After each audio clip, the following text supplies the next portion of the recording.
Polisi mengungkap motif pembunuhan 5 orang yang merupakan satu keluarga di Indramayu, Jawa Barat. Polisi bilang kedua tersangka dendam terkait rental mobil korban.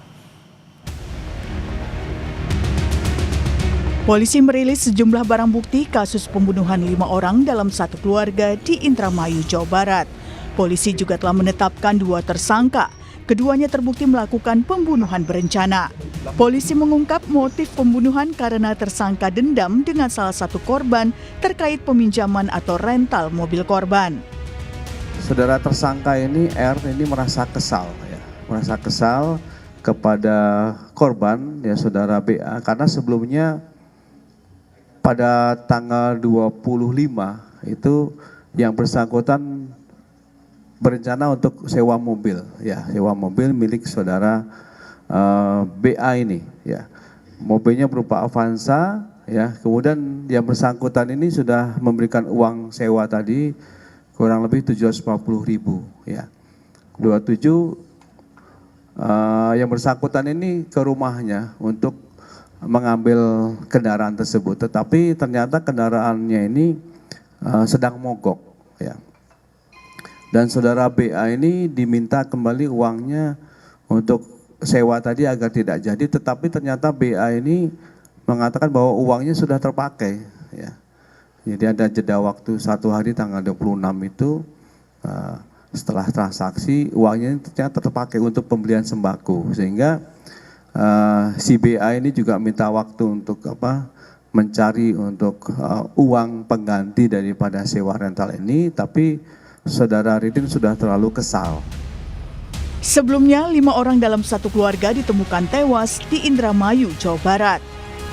Kelimanya terkubur di pekarangan rumah di Kelurahan Pauman, Kecamatan Indramayu pada 1 September lalu.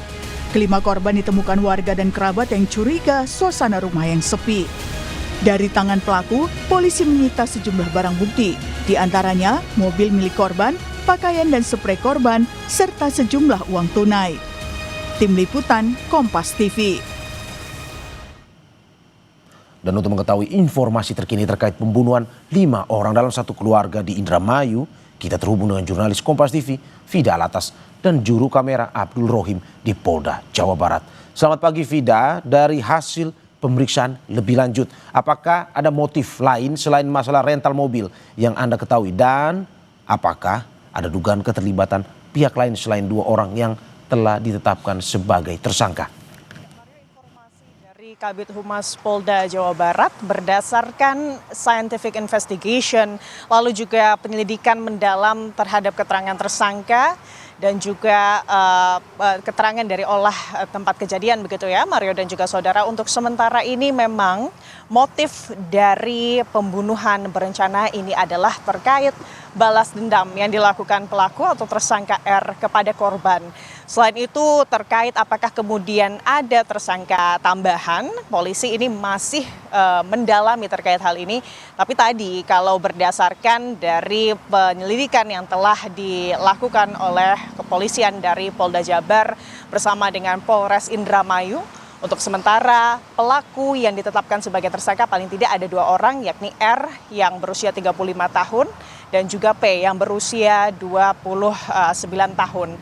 Dan memang Mario dan juga saudara, duduk perkara dari kasus ini adalah terkait atau bermula dari uang senilai Rp750.000, di mana saat itu tersangka yang juga merupakan otak dari pelaku begitu ya, yang berinisial R, yang sebelumnya tersangka ini merupakan teman dari korban Budi yang menjadi teman satu kantor begitu ya Mario dan juga saudara, ini melakukan peminjaman mobil atau rental kepada korban. Dalam perjalanannya Mario dan juga saudara, mobil yang dirental ini mogok dan R keberatan dengan mogoknya mobil yang dirental, sehingga kemudian meminta Budi ini untuk kemudian melakukan penggantian uang atau pengembalian dana. Namun memang saat kemudian tersangka R ini meminta pengembalian dana terhadap korban, korban mengaku bahwa uangnya ini sudah dipakai untuk kebutuhan rumah tangga begitu Mario dan juga saudara, sehingga meminta waktu agar untuk melakukan pengembalian dana. Dari situ, dari obrolan tersebut, Mario dan juga saudara R ini mengaku sakit hati lantaran dalam obrolan tersebut ini ada kata-kata yang kurang mengenakan begitu Mario, sehingga akhirnya R ini memutuskan untuk merencanakan pembunuhan terhadap korban Budi. Dan tidak sendiri Mario dan juga saudara, R ini kemudian meminta bantuan dari tersangka kedua yakni P begitu ya, di mana tersangka kedua P ini dijanjikan uang senilai 100 juta rupiah. Dan akhirnya pada tanggal 29 Agustus Mario dan juga saudara R ini melakukan eksekusi begitu ya di rumah Budi. Saat itu R ini kemudian mengajak Budi untuk mengobrol terkait bisnis begitu ya. Dan disitulah eksekusi dilakukan dibantu oleh P. Sebetulnya saat itu tujuan utamanya adalah untuk melakukan eksekusi terhadap korban Budi begitu ya. Namun memang karena eksekusi ini dilakukan di rumahnya dan untuk menghilangkan jejak, sehingga keluarga dari Budi, 4 anggota keluarga lainnya yakni mertua, istri, serta kedua anaknya, di mana anaknya ini yang satu berumur 7 tahun dan yang satu ini belum genap 1 tahun, tepatnya masih berusia 8 bulan. Ini juga akhirnya dieksekusi baik oleh R dan juga oleh P.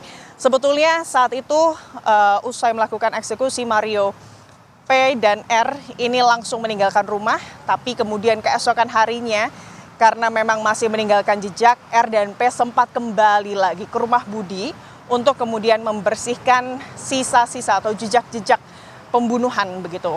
Setelah itu R dan P ini juga bahkan sempat mengambil 2 buah mobil serta uang tunai senilai beberapa juta rupiah dan juga perhiasan begitu Mario dan juga saudara. Dan dari situlah kemudian R dan P ini mencoba untuk kabur dan akhirnya berhasil diringkus, ditangkap oleh pihak kepolisian di Indramayu. Mario. Ya, terima kasih jurnalis Kompas TV Fida Alatas dan juru kamera Abdul Rohim di Polda Jawa Barat.